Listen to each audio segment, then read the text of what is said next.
In today's presentation, I will be talking about Chapter 16, 16.9, Adaptive Specific Defenses.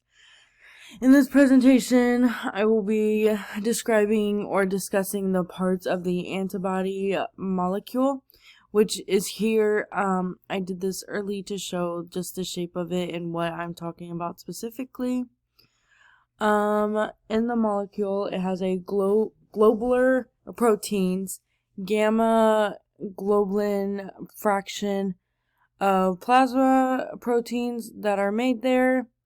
They also have immunoglobulins, which the protein itself are shaped as Ys with the 4 amino acids, 2 heavy, 2 light, and each of the type of the antibody has a unique amino acid, a sequence, and conformation, which is only specific for each of the antigens.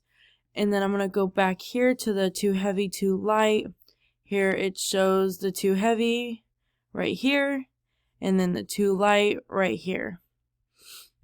And then there's 5 major types of the antibodies, which is IgG, which is an 80% overall of what works. The occurrence, which is plasma, tissue fluid. It also defends against bacteria, viruses, toxins, activates complement, and then IgA is 13%, IgM is 6%, IgD is less than 1, and then IgE is the same, less than 1, but they do different things. One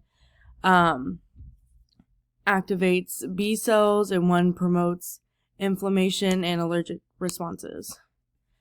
And then the rest of them, the occurrence for the IgA, exocrine glands secretion, defends against bacteria and viruses again.